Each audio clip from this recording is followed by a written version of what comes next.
Collector इस मामले में बहुत पैसा कमाता है क्योंकि वो सूचनाओं को लीक करता है सिलेक्टिव लोगों के साथ में। एथिक्स ये कहते हैं कि आपको सूचना लीक नहीं करना है, इन्फॉर्मेशन नहीं देना है, और वो दे देता है। और खनिज वाला खेल तो बहुत ही खतरनाक है। खनिज वाला खेल इतना जबरदस्त है कि किसी भी आम आदमी को खनिज के लिए माइंस लेने का अधिकार है। उसको बस ये सर्टिफिकेट देना होता है कि मेरे नाम पर इस पूरे भारत में और पूरे स्टेट में कहीं पर भी किसी प्रकार का कोई खनिज का पट्टा मेरे नाम पर नहीं है। लेकिन इसका सबसे बड़ा लूप होल है कि ये आम जनता को पता नहीं होता है। जब मैंने इसके लूप होल देखे तो इतने खतरनाक थे।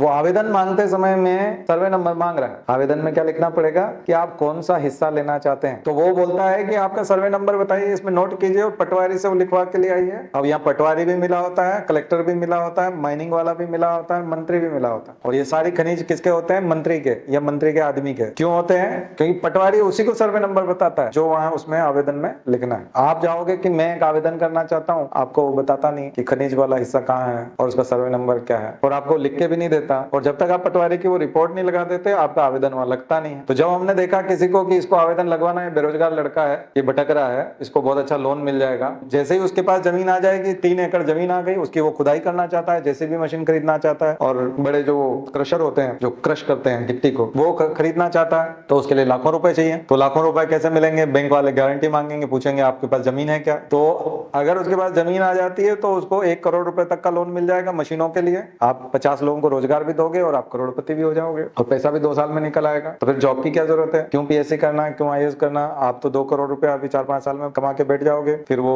10 साल, 15 साल, 20 साल के लिए आपको मिला हुआ है, आप कमाते रहिए। तो इतनी आसान चीज है पैसा कमाने की, तो ये आपके पास क्यों नहीं है? आपके पास इसलिए नहीं है क्योंकि आपका कोई रिश्तेदार मंत्री नहीं है। तो फिर ये आम आदमी क्यों नहीं कर सकता? आम आदमी इसलिए नहीं कर सकता क्योंकि आम आदमी को ये पता नहीं है कि ये सर्टिफिकेट आता कैसे है। तो ये एक नेक्सस है, नेक्सस है आपस में, वो सब लोग मिले हुए हैं। वो उसको नंबर बता देता है। दरअसल फॉर्म में एक ही आदमी सब चीजें अरेंज कर देता है, सारे डॉक्यूमेंट अरेंज कर देता है, और एक आदमी वो सारे डॉक्यूमेंट अरेंज करके उसको सैंक्शन करवा लेता है, और उसको सूचना हो जाती है कि आप मतलब ये सब फिक्सिंग है। यानी आप आवेदन करने वाले 100 लोग हो, यानी 90 आवेदन तो रिजेक्ट हो जाएंगे, उनको देखा भी नहीं जाए, तुम्हारे इसमें वो नंबर नहीं है। अच्छा, नंबर वो देता नहीं क्योंकि आपने पैसे नहीं दिए। ये सब डिसाइड होता है ऊपर से, और उसका नाम दे दिया कि अब जिन जिन लोगों का डिसाइड होगा उसका हम वेबसाइट पर नाम प्रकाशित करेंगे, यानी ये ऑनलाइन हो गया। आपको समझ में आ रहा है? तो बिल्कुल जो सड़क छाप आदमी है, 8वीं पास भी नहीं है, पढ़ा लिखा भी नहीं है, वो करोड़पति बन सकता है अगर वो किसी नेता का दोस्त है। तो ये सब नेतागिरी के हाथ में है। इसलिए लोग मंत्री बनने के लिए लाइन में लगे हुए हैं और धमकियां दे रहे हैं, मुझे नहीं बनाया तो। क्यों? क्योंकि वहां पर बहुत ज्यादा कमाई है, बहुत ज्यादा कमाई। अपने क्षेत्र का पूरा संसाधन, प्राकृतिक संसाधन वो लूट लेते हैं, और वो जनता का होता है। ये सब रोकने का काम भी आपका, कंजर्वेशन आपके माध्यम से होता है। करोड़ों की क्लास है आज की, ये इन्फॉर्मेशन बाहर नहीं है, और जिनके पास है वो चुप है,